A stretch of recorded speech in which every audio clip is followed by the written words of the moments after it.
I hope in 20 years, Hundreds of Beavers is one of the greatest comedy movies ever made. And the marketing is just, my job is just to just get it, figure out how it's going to hit now. That'll get people to come to this movie. People just wanted to get together in a third place and laugh with strangers together and feel like we're all part of a same community. And that's the best feeling in the world.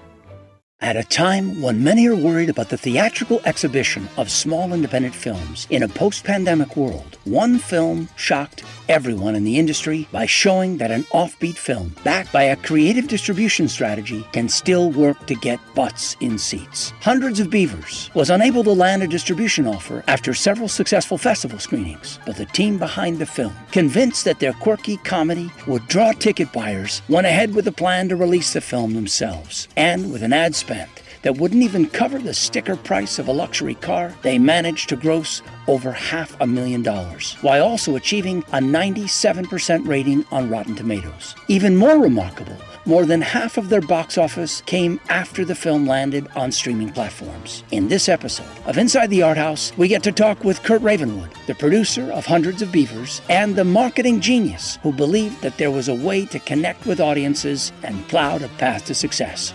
You won't want to miss it. Next on Inside the Arthouse.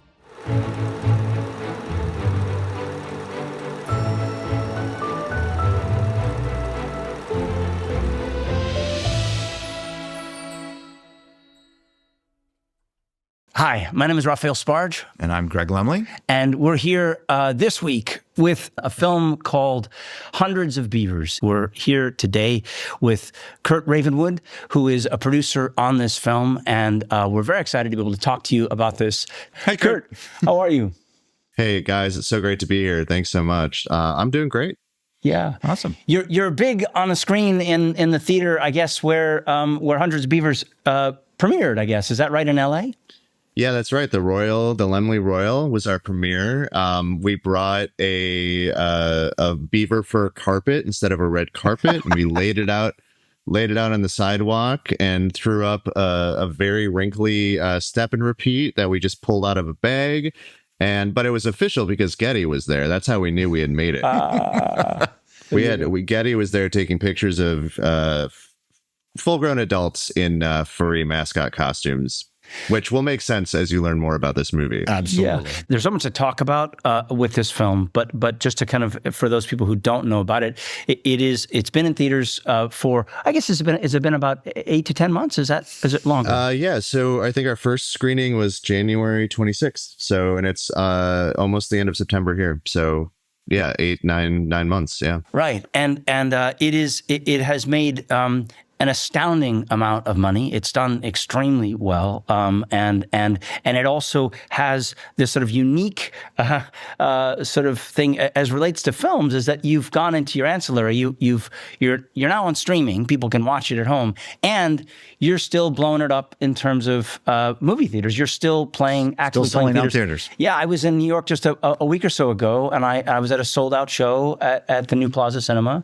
with one of your castmates, and you know, it's it's amazing. And I think they even booked it for another one this past weekend. So I mean, it did so well. I think you're back there for the 7th or 8th time. So it's an amazing thing. It's really unusual to have be on streaming and also be in theaters. Our theater booker, Jessica, who deserves a lot of the credit. Jessica Rosner. Jessica. We love Jessica Rosner. She's incredible. She's really been my guardian angel on this whole thing. Like, I didn't know anything about booking theaters or, you know, how to get your movie in theaters, but we knew we had, from festival screenings, we just knew we had a crowd pleaser. We knew we had a movie that like people were going to have a good time at. So we really, especially in the theatrical experience. So Jessica's super excited about a milestone we have coming up where I think we're about a month of screenings away before we'll officially have made more money at the box office after we released on video on demand. Wow. Than we did before. Yeah. Wow. Which is great. I want to kind of send an email with that stat to all the major theater chains in the United States. Who will refuse to play the film because it's on VOD. Yeah, it's on streaming. Why would we play it? No one will watch it in a theater. They can watch it at on their laptop, you know. So it's been cool to buck that trend. Yeah. Well, and not the first one. But look, let's back up a little bit. You know, before it became this, you know, viral independent theatrical success, where did you get involved with the film? And, you know, and getting it to that place of being a festival even to begin with? Yeah, I mean, this is a while back now, 2018. A friend recommended that at the Milwaukee Film Festival, I go and see this B movie called Lake Michigan Monster. And I kind of rolled my pretentious eyes and I was like, I don't want to go watch, a B movie, whatever. It's made by these two guys that were a little younger than me here in Milwaukee. I never knew them, never met them. And I was so floored by that screening of Lake Michigan Monster, because not only was the movie just laugh out loud funny, but I could just see some real craft behind it, like how it was structured. And I was like, whatever these guys got in their pipeline, I want to get involved in it. So we all got very drunk in a bar next door, and they pitched the Hundreds of Beavers movie, which they pitched as The Revenant, but funny. So I laughed in The Revenant. I don't know. What do you mean it's not? The Revenant isn't a comedy? That's news to me. Maybe it was funnier. Maybe it was funnier, like, right. funnier than The Revenant. There's something for the poster. All right. And I'm an extremely sophisticated producer, and I'm like, I'm in, let's do it.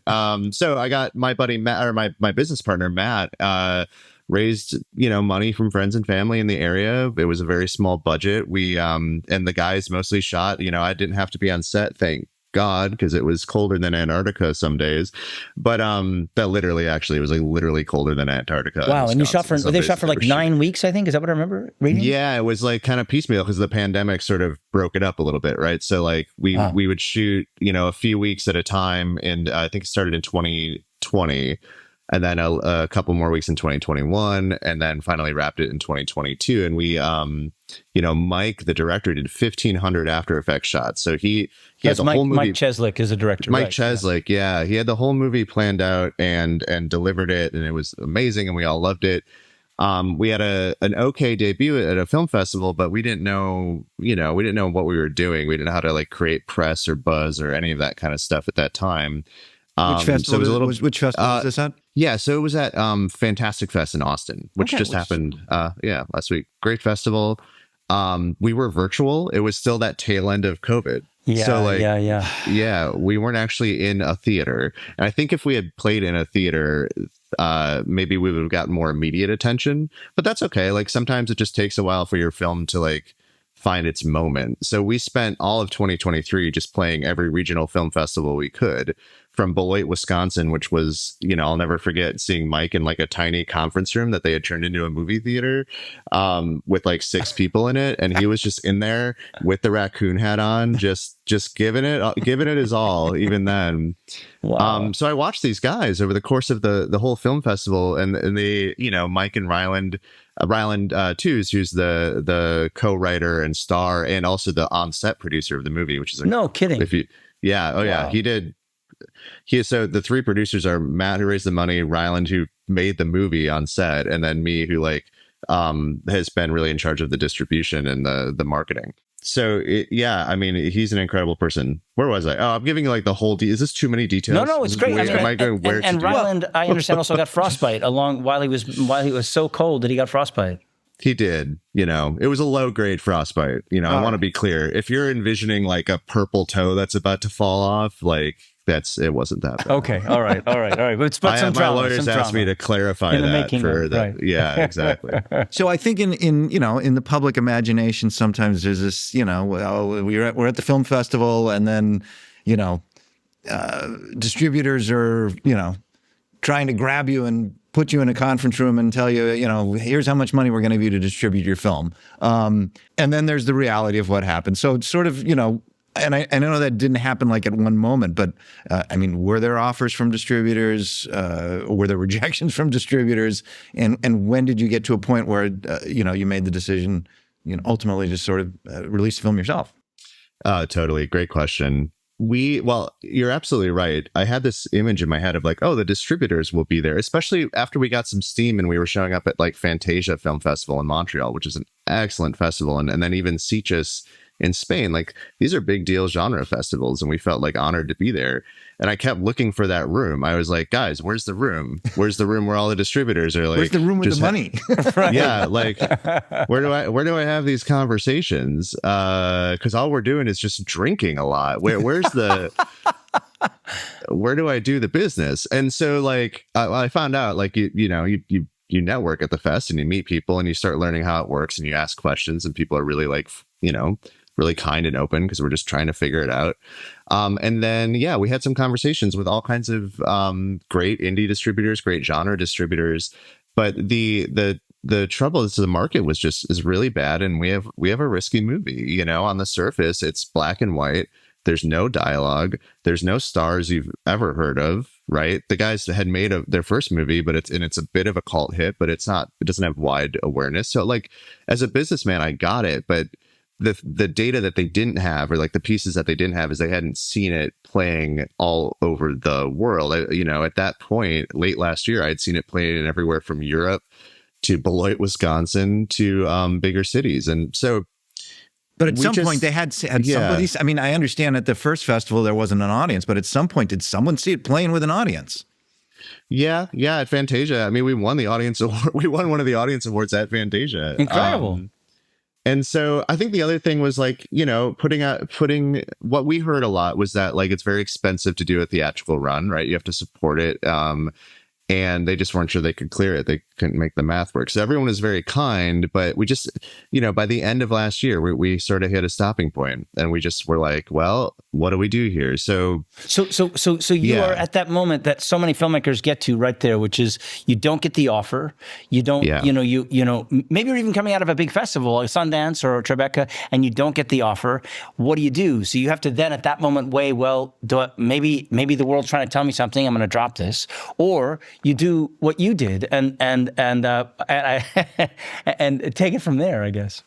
Yeah, no, I mean, that's exactly right. And the cool, like, when you make a movie and you and the production company own the intellectual property, like, that's really valuable, and you can do a lot of things with that. I remember I drew up on a whiteboard. I just drew up a bunch of, like, boxes on a shelf that was like, TVOD, this is our transactional video on demand. AVOD, this is advertising video. We have all these rights we can sell.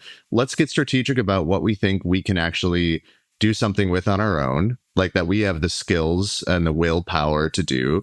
And let's just sell off the rest and hope, like, a great partner can, like, make it work with us. So that's, it really ended up being like a hybrid self-distribution where, I'll never forget Ryan from the Music Box, the manager there, who's become a huge ally for us.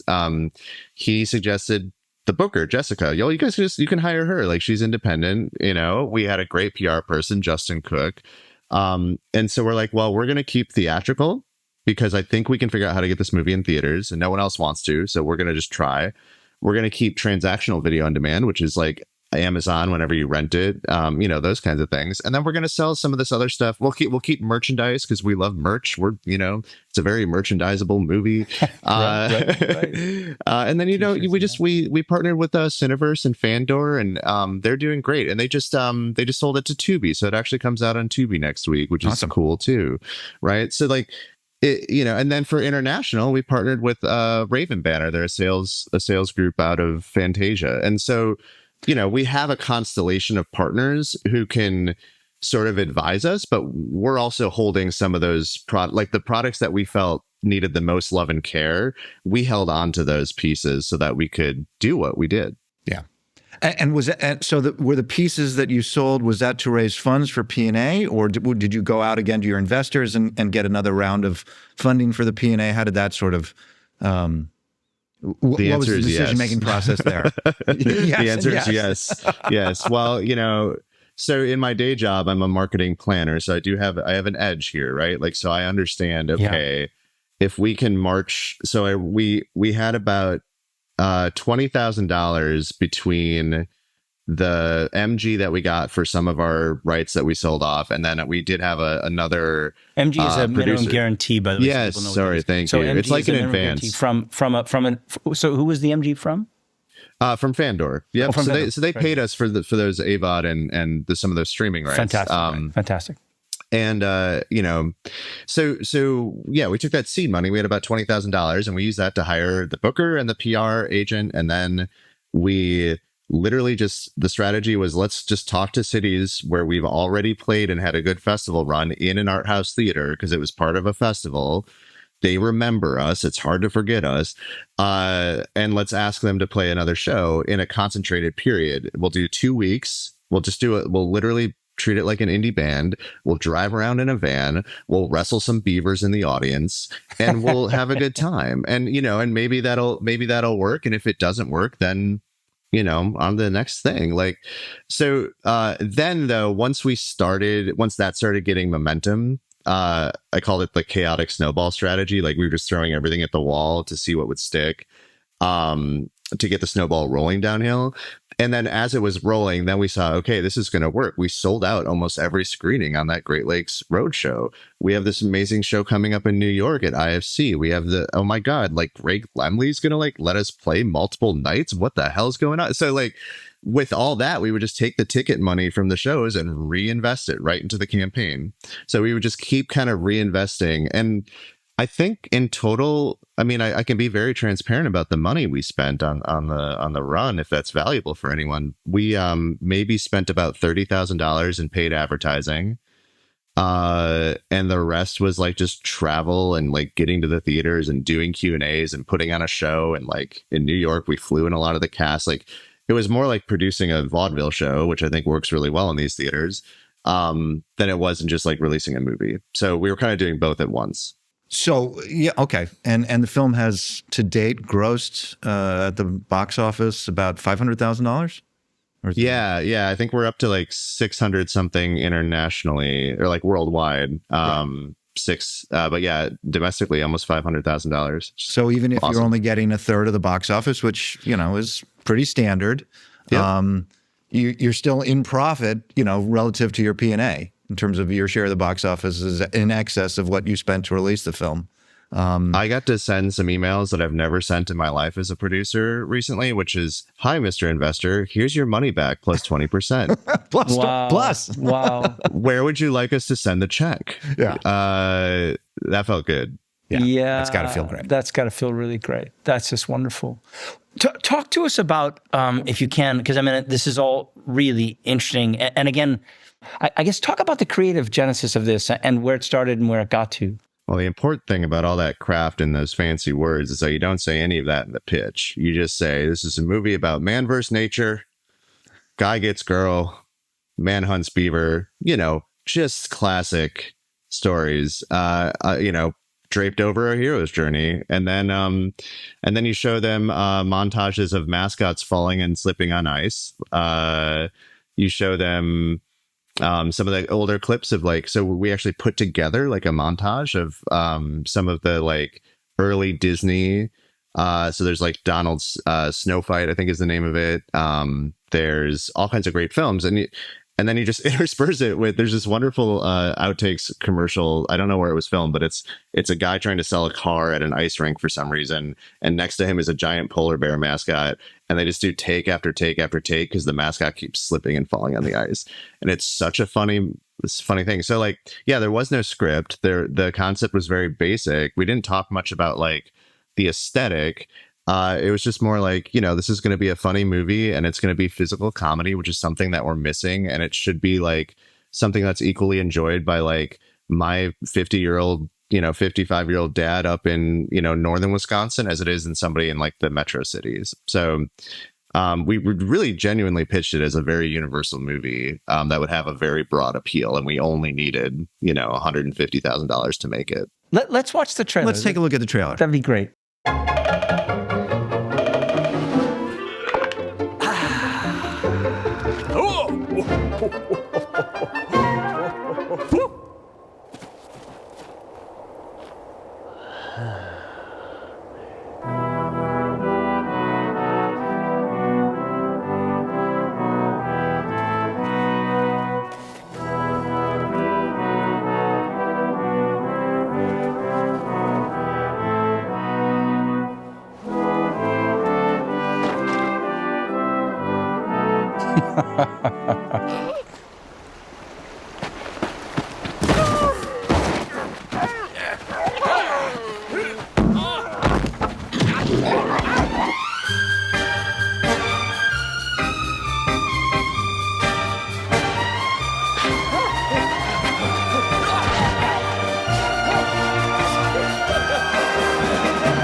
Great trailer. Great trailer. Just makes me want to see it again. Yeah. Really, really fun. I mean, it is independent film, just so thrillingly setting a new bar, and kind of really bringing. It's just so much ingenuity and hard work, sort of put together and creating something that's really extraordinary. It's just extraordinary. Oh, thank you so much. Yeah, Mike edited that whole trailer. I think it's really. I always have directors cut their trailers. I think it's just that way you don't have that disagreement between the marketing department and the director, and I thought he did a great job. So I do remember we had some criticism because I think some person somewhere was like, "You have way too many quotes in there. There's too many quotes. It looks like you're compensating for being a bad movie. Too many quotes." And I was like, "More quotes, more quotes." These are amazing quotes. It's good because it is a hard movie. It can be a hard movie to describe, where the joy of it is. So yeah, that was our strategy. Really fun. I think it just works. I mean, look, I've talked to theater bookers who, saw the trailer and just says, "What the hell is this?" And obviously the first time I looked at it, when Jessica sent it to me, it was like, "This is great. I love this." I mean, I'm not saying it's going to, be the biggest indie film of all time, but I had a confidence that there was an audience, whether we would, or that if the right audience showed up, that they were going to love it. Having grown up on, Looney Tunes cartoons, and with a small knowledge of some of the early silent, Buster Keaton, Harold Lloyd, and so on and so forth, that, there was a sensibility here that I could grab onto and figure that there was going to be, that I would have fun seeing this movie, from that trailer. 100%. And then when I heard about the strategy of doing the regional release first, the indie band tour kind of thing, and how it was going to play out, and the fact that you guys were going to come to LA and and have the Beavers wrestling in the auditorium, I thought, all right, we can make this work. We can, You try to make it hard to say no, or make it easy to say yes, right? In the beginning, that would be advice I would give to filmmakers would be like, if you're just trying to get your movie out in the world, make it as easy as possible for people to say yes, right? I think we also did some targeted advertising for you. I think we even collaborated with your internal marketing team to get some ads up in this, just doing everything we can to put butts in those seats, everything in our power, right? Because theaters, especially indie theaters, are really stretched. They don't have a lot of resources to have a marketing machine like that. That really is on the filmmakers. And I think sometimes they expect theaters to do more, but you guys have a lot going on.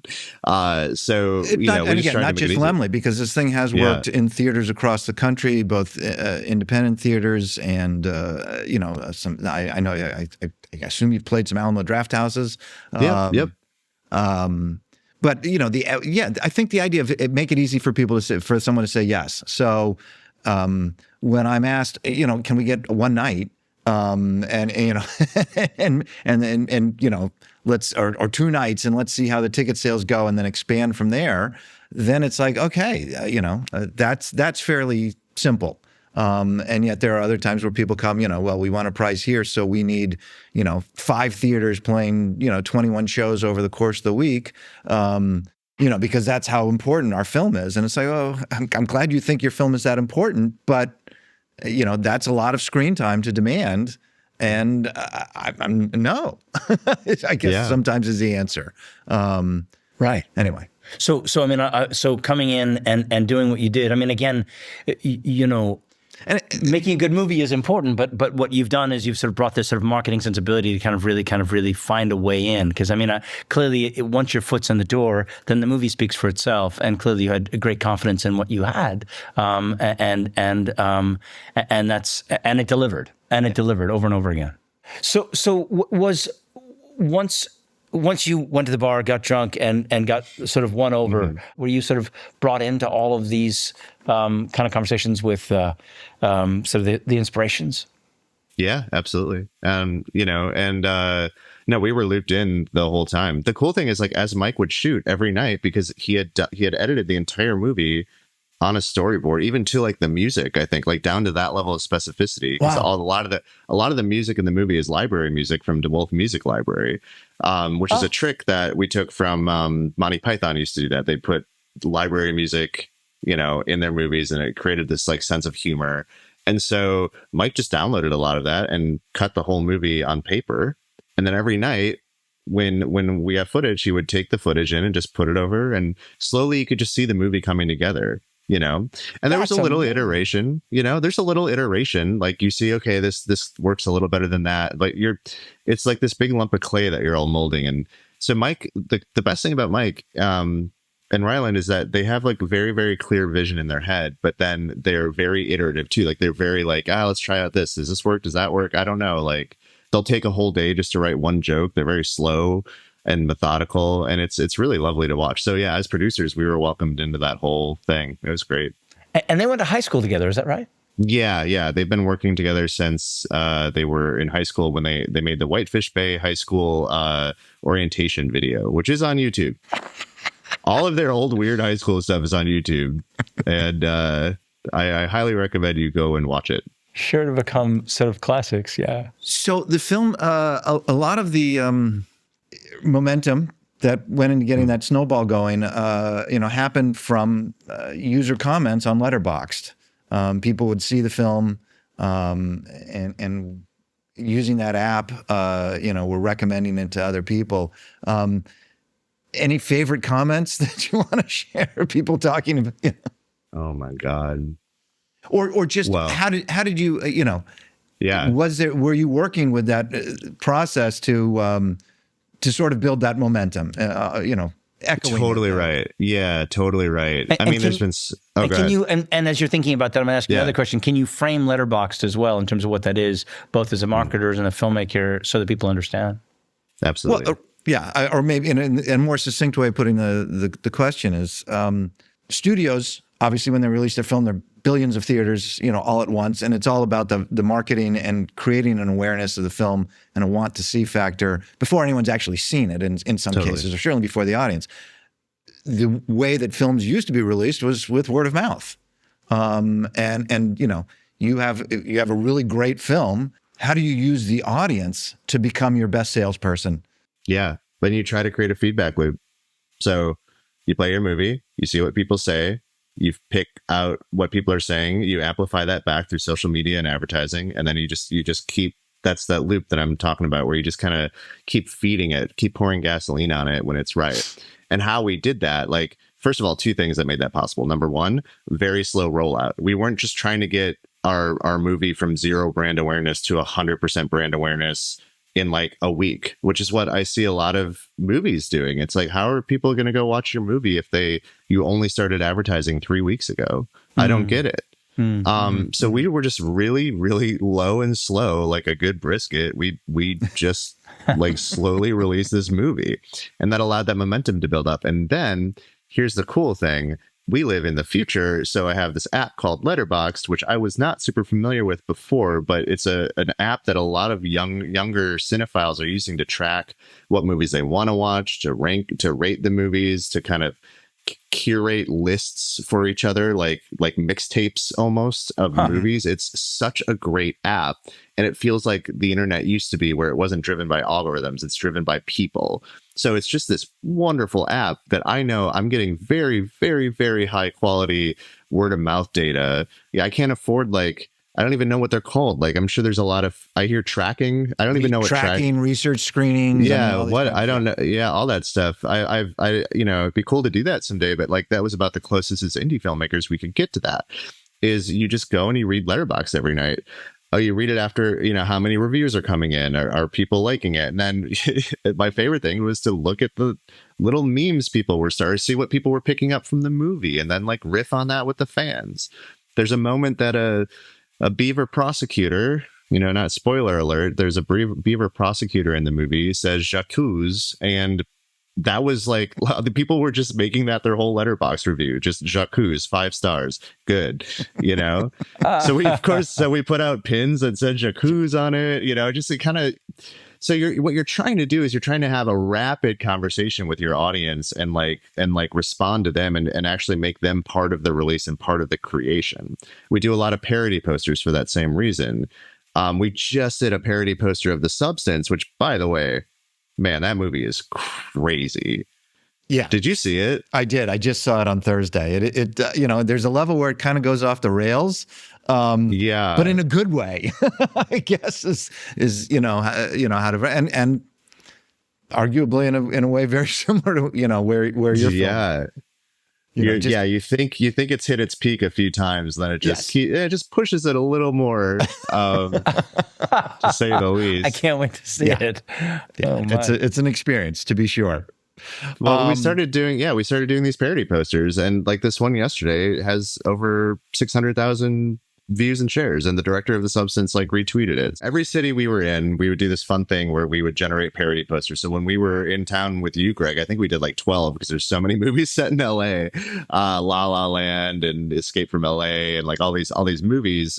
Chinatown was a really fun poster where we just put a beaver. You put the beaver characters in the poster, yeah. Just put the beaver characters in the poster. Very simple, not complicated, but those just got a lot of shares to the point where actually Cineverse came back to me and they're like, hey, Kurt, we just noticed that a lot of people on Letterboxd are putting up parody posters of your movie. Are you letting them do that? And I was like, yep.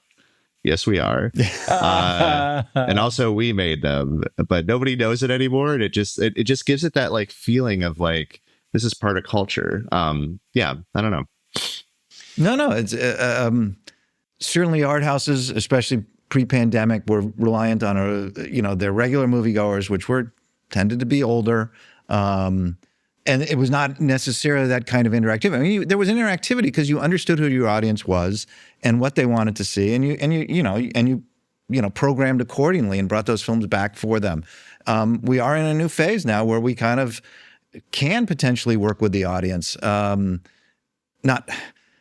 Not in a manipulative way, but in a genuine way. I mean, I'm thinking, before your film, with the way that RRR was embraced by a younger audience, and all of a sudden they were taking videos of themselves dancing in the movie theater, and that was going out into the world, and it was, other people were saying, oh wow, that looks like a lot of fun. I want to do that too.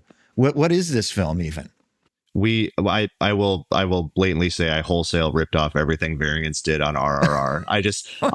I was like, dude, when we're doing the Roadshow, I need you guys filming. I'd ask people to sneak in with iPhones and film people laughing, and then use that in trailers and stuff. When we'd have lines around the block and beavers walking around, just these bombastic, weird images that force you to say, what the hell is this movie? I don't know what it is, but I guess I got to check it out. Right. It looks crazy. Right. Because the experience of seeing the movie, becomes more than the movie itself. Is the experience of seeing it. And that's why it continues to do business in theaters, even though it's available on streaming, because you're just not going to get that. And it's just more fun. It was also, on Netflix the whole time that people were coming back and, discovering it in movie theaters. So I had a religious I had experience. no idea that you would rip them off. I had a religious experience when I watched that movie in theaters at the Oriental in Milwaukee. Religious experience. That movie is just pure cinema right into your veins. It's so fun. Yes. All right. So, is Mike working on a Bollywood sort of inspired thing? There's some things in the works. Can't talk about them yet. But I would definitely watch a Bollywood inspired Mike Cheslick movie. Absolutely. Yeah, that'd be pretty swell. That'd be pretty swell. Yeah, I mean, but again, you're going to be the guy that people are going to referencing for their movies as they start, just in terms of what you have created. Oh, wow. Thank you. I mean, Thank you know so that, much. right? I mean, you must know that. Well, part of me is yes, but I had a movie with mascots in it. And it's called Hundreds of Beavers. I hope that if there's one lesson people take away from how we did it is that there's a lot more flexibility than you think. There's the rules are bendable. We tend to think about media in silos, films is a silo. Social media is a silo.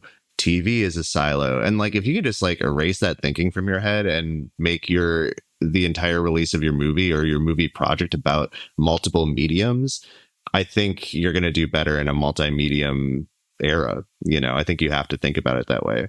And it's not as hard as you think, because we spend so much time on these things anyway. We know what we like. We know how to engage people, and every movie can do their own version of that. So I just, I think we're in trouble if we start siloing, film in its own little silo and don't think about how film interacts with like what people are doing on their phones, with how it's interacting with like for us, we really want to do a video game someday, like in the next couple of years. It's something we want to take our time on and do right. So just, think about it as a whole experience, all pieces of it. Well, I would also posit that one of the things that really helped was that your budget was reasonable. I'm sure it would have been great to have more money, but because you had spent what you had spent to produce the film, that there was a reasonable opportunity to make a dent, and obviously, as it turned out, more than that, but to make a dent, with a small scale theatrical release followed by ancillary.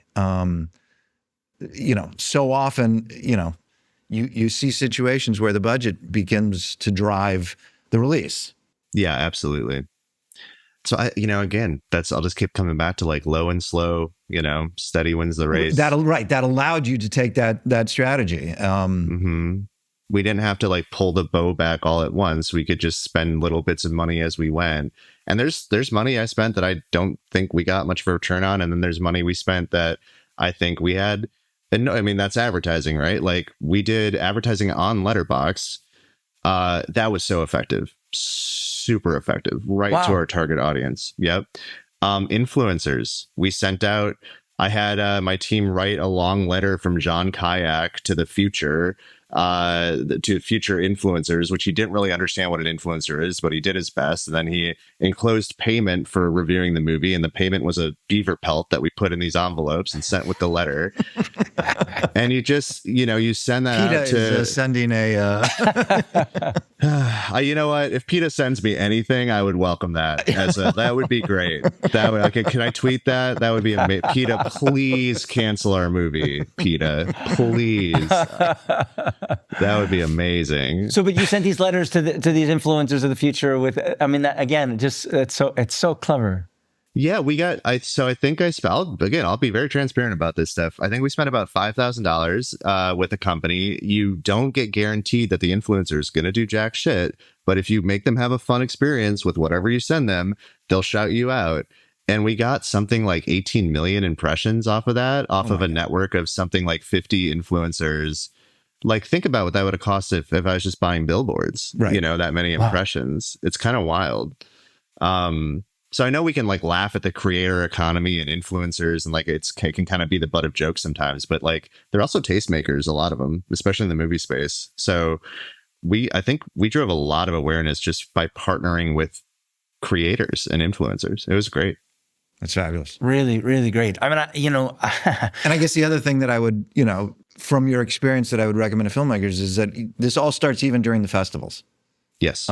You got to, if you're playing those festivals, have to have a plan for how to harness audience enthusiasm at those screenings, even though your theatrical release may be months down the road. You know what our plan was? Wear a big hat. That was our plan. Wear the raccoon hat from the movie. Wear a big ass hat on your head. Because you know what? We're from Wisconsin and we wear big versions of things on our heads. That's what we do. And they're made of foam. And so we would just wear these hats, and it's hard, people remember meeting us at film festivals. Yeah, it's hard to ignore. Yeah. Wherever that guy with the hat's going, I'm going in that theater. That's how we did it. The other thing that probably to filmmakers who have wonderful ideas for films is to sort of say, get a producer who's got a marketing background. Holy Moses! I mean, in terms of kind of really, so often films are made. Well, categorically, films are made due to a passion to tell the story, right, or a passion to want to make it. You can't do it for $150,000 if you don't actually just sort of have a, your willingness to sort of put all of the oomph into getting it done with very little support. But then the problem is that you get to the finish line. Like, I finished my movie, and no one knows about it. And how do you get people to notice it? And how do you get it out there? And so having you as a producer or having any other filmmaker essentially sort of consider marketing from the beginning, really front load that in terms of kind of making your movie, at least from an independent point of view, it's key. It seems it's quintessential. Yeah. Yeah. I think so. I've done a lot of like grant applications never succeeded at any of that. But like, one of the questions on grants is always like, why this movie? Why now? And I always remember like my directors rolling their eyes at that question, because it's like, what do you mean, why this movie? Why now? It's like, it's a movie. I want it to work. I want it to be timeless. And I actually agree with that. That's why directors shouldn't answer that question. I think the producer and head of marketing should answer that question. Like, I don't want the director. I want the director putting their vision together and making a timeless movie, because ultimately I think that's what matters most. That's the most important thing. Marketing is just, if you go back and you look at how they marketed Star Wars, it's hilarious. Did you guys see that movie about the Star Wars marketing? I think it was called... No. It was about so I think it's called Disturbance in the Force. So go check out Disturbance in the Force. Okay. I saw that documentary the year before we released Beavers, and it struck me that, like, oh my God, here they have like Darth Vader and the Stormtroopers on late night doing a can-can dance. Just doing ridiculous stuff, showing up in all these weird areas.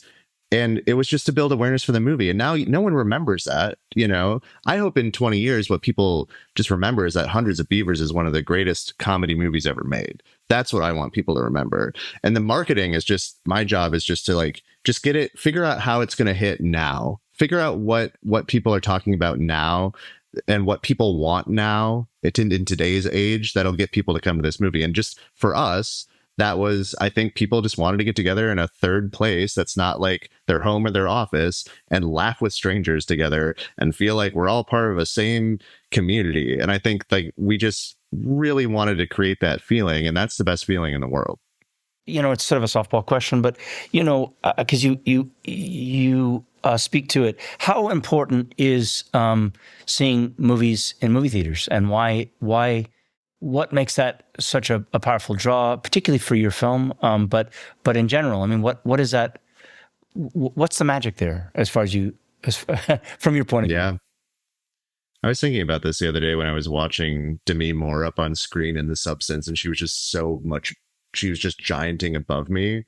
And I was like, this is why we don't have movie stars anymore, because everyone's watching these people on TV. They're not big, giant statues anymore. They're not monumental. When you're playing on a big screen, it brings such a sense of importance to every image. It brings such a sense of monumentality to every image. So if you want your movie to like get through the noise of culture, I think you have to have a theatrical experience. Otherwise, you're just putting it in the digital black hole of nothingness that is the internet.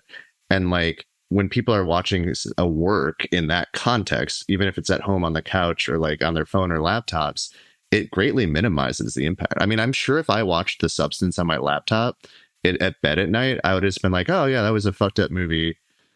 Cool. But I'm like still thinking about it because I watched it in a theater and like had my bones rattled by the sound system and like was engulfed in the image. And I think that's like a thrill ride for people. I hope that as we get out of the pandemic and Gen Z like discovers the cinematic experience and really enjoys it, not just for the Marvel movies, but for like all kinds of independent film. I really have high hopes about the theater. So I think as a filmmaker, if you want your movie to find its audience and break into culture and be part of the conversation, I think you have to take it to the streets. I think you have to be in theaters. Yeah. Well, look, comedy obviously plays so much better, whether it's a full auditorium or not. The fact that you're hearing other people laughing, Totally. Or horror, and horror films certainly, or suspense, or frankly, I mean, I think if you're seeing The Substance and you see people leaving the theater because they can't take it anymore. Yeah. That's almost part of the experience too. It's the best And it doesn't have to be, because a film doesn't need to be for everybody. And maybe something about what they saw, triggered them and pushed them, and it's just, I can't take it anymore. But that's what that's it. And you don't get that. You absolutely don't get that at home. You're either into it and you watch it to the end, or you say, I'm done. It becomes disposable. Yeah. There is a magic that happens in theaters. How many theaters has the film played in? I think we're over 300 screens now, across different screens. Yeah, that's not coming back because, I'm playing the same theater over and over. We've had a lot of repeats. Yeah. Individual movie theaters across the country. That's amazing. That's right. It's really, yeah. Has it played in all 50 states? Oh man, I think we're close. We got Hawaii, we got Alaska. We're real close. I'll have to ask Jessica. That's like another one of her little mini goals. She sets goals for herself. Right. She's finding the one art house in Mississippi. We're Facebook friends, so I see all the updates. It's really exciting. It's so thrilling for her, and she's been. If there's a missing state, we have to start a campaign. Right. to force a theater to play it there. Well, she'll definitely listen to this podcast. So Jessica, tell us what states remain, and we'll get a public campaign going. We'll get an update on Puerto Rico and Guam, and I just look. I love also that, I understand that the LA screening may have resulted in introducing you guys to the system and, whatever may be happening with agencies and studios and all that kind of stuff. But I love that you're, still invested in this film and continuing to give it life. Yeah, it's almost an addiction at this point for me. It's just so fun. It's so fun having it. This is my 5th feature film I've made, produced, and the other ones just didn't quite break through for various reasons. And it's hard, so I'm really just trying to soak this in. It's not guaranteed that it's going to happen on every movie you make, No, right. Of course. A big part of this is just, stars aligning, right? So we're just trying to enjoy it. And we're really trying to enjoy having something that we made make so many people happy, and we're trying to enjoy interacting with those people, and it's been so fun. And you are the success story that basically gives people hope that it can happen, and it does happen, and that when the stars do align, that it is vibrant, and that the system does work. And yes, of course, there are lots of challenges, and yes, we read all the articles, and lots of ink has been spilled about this, that, and the other, about how terrible it is. However, you are just a wonderful beacon of light and hope and reminder that with just great creativity, ingenuity, and just follow through, you've actually made it happen. And there are people literally starting their movies right now after hearing this conversation because they've been inspired by what you've done and what you said, and where it can go. Oh my gosh. I don't think anyone's ever called me a beacon of light before. I'm going to have to, my wife is going to love that one. Well, no, look, I think that's amazing. Look, this should be required viewing for every filmmaker who's getting ready to go to Sundance. You bet. In January 2025. And they should stop and think, how many films actually got acquired at Sundance in 2024? Not enough. And we need to understand, what are we doing? Because if we have this vision that, he who shall not be named is going to, shower us with millions of dollars acquiring our film, that would be great, but that's, that may not happen. And what are we, we have this opportunity. How are we going to take advantage of it? It is, necessity is the mother of invention, right? And this is where, look, I have this wonderful new, side gig here with Greg, where we get to sit and watch movies and talk to, essentially filmmakers who've spent, sometimes years and years and years making movies. It is honestly where all the cool kids are. It is really like the smartest, the brightest, the most, imaginative, and people who are willing to kind of actually sort of break ways of thinking and really kind of figure out, but we're going to figure out, despite gravity, we're going to figure out how to fly. And you're just a sort of a shining example of that, and it's just so cool. It's the exception that proves the rule, or maybe that is the saying. I'm not sure exactly what it means sometimes, but. I tell people, look, we do deal with a lot of independent filmmakers. People want to get their films screened in Los Angeles. I return phone calls, so we end up talking to a lot of people, and it's. I have to tell them most of the time that your film is not going to succeed, or it's not going to, it may not break through, but it can. And there are success stories every year, and even if they are the exception, it still just shows that there's an opportunity. So I'm super thankful in that regard. There's a lot of people on this planet, and so your audience is out there somewhere, and yeah. Is that tough? Like, do you get just like hit up all the time? Great, because people ask me like, "Hey, do I call the front desk of the theater?" And I'm like, I don't. Please don't. Oh no, do your that. phone's gonna blow. I don't want to be a beacon of light. That we are not putting my phone number in the comments. Yeah. No, well, okay. Yes, I do get hit up all the time. It helps when somebody has someone like Jessica. Because there is a little bit of relationship, and that's meaningful. But I, look, to a lesser extent, but we also had a really successful run recently of a film called For When You Get Lost. Okay. It's a road trip through the Pacific Northwest. And the trailer spoke to me because my wife and I had recently driven when we drove back to Seattle from LA, and we decided to drive along the Oregon coast.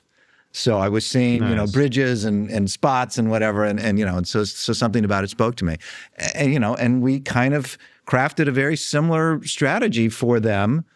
Which was a couple event cinema screenings midweek. They didn't insist. How can you not show my film on Friday night at 8:00? Well, I can't. But I can give you Thursday night at 8:00. Yeah. And they filled a couple theaters, on Wednesday and Thursday night, and then they went into a 7-day run, and a lot of people came, and we're bringing them back for more. You gotta earn it. The film's gotta earn it. I had a lot of theatrical bookers. I'll give you an example. Music Box in Chicago is now doing semi-regularly midnight screenings of the movie. And we did the first one, that was the Roadshow. That was a big ballyhoo. The second one, I felt like I needed to put a show on. I drove down with my wife and did this whole bit with a rabbit head, and that was really fun. And then after that, they asked me politely, Kurt, can you please actually stop marketing it this heavy, right? We need to see at some point, if the film can just carry on its own, right? And I was like, totally fair. You guys have real estate that you need to fill on a nightly basis, and it's a constant Tetris game, and I totally see that. Right. So as a filmmaker, you just got to realize that, have some empathy with indie theater owners and indie theater organizations they probably they have it really tough. So be friends and just try to work with each other and find a business solution that works for both of you. So if it's a dead night that we can fill with hundreds of beavers, a Monday night, whatever, but we can fill it because it just has an audience that's going to come out, and we've only played it once or twice. So it's a rare commodity. You can't just go to it all the time. It's really special when it finally happens. That's us helping you out with filling your Monday nights now. That's a partnership, and that's how it should work. The other thing I want to say is, if there's anybody out there who's part of Film Independent and thinking about what it means for the best independent film, a Spirit Award and economy of means, I don't think there's a film out there that demonstrates economy of means in any way close to this picture. Yeah, well said. Oh my gosh. Well said. Yeah. Please, for your consideration. You heard it here. Kurt, I gotta apply to that. I gotta. Yeah. Thanks for reminding me. I gotta. And what the hell? Send that application to the Oscars too. Oh boy. Kurt, really, congratulations to you and to Mike and the team, and I just so appreciate that you took the time to talk, and I know you're coming back to do more shows in LA, and so. For people who do want to see where the film might be playing, because it is still playing in theaters, where do they go? No, that's great. So if you go to hundredsofbeavers.com, and you just put in the city that you live in, it'll geolocate, you know. And I think even if you go to Fandango or any of those places, you can kind of see it. And as well, and if people want to sign up for Letterboxd, they can also, I assume that has some geo-targeting. Letterboxd. That would tell people if there's a screening coming up in their area. Yeah, I would really ask people to, if you're still on Twitter, I know a lot of people aren't, because it's being run by a very interesting man. But like, if you're not on Twitter, Twitter's kind of where we update people every week on here's where we're playing this week. So Twitter and Instagram are really good follows just to kind of stay in touch with the Beaververse. The Beaververse. Love it. All right. Well, thank you, Kurt. Thanks so much for this, and I hope we get to meet in person one day. But I love talking to you. Thanks, Ralph. Thanks, Greg. Yeah. Dan, thank you for joining us inside the Arthouse. Inside the Arthouse was produced by Miles McCreary, Thomas Cassetta, and Raphael Sparge, and our on-site producer is Norrin Dickerson, and filmed at the Laemmle Royal Theatre. The episode was edited by Gabriel Laemmle, show open edited by Rick Pratt, music by Isabel Engman and Gerardo Garcia Jr., graphics by Janet DeAngelis, marketing by Stephanie Peters and Matthew King. Find out more at InsideTheArthouse.com.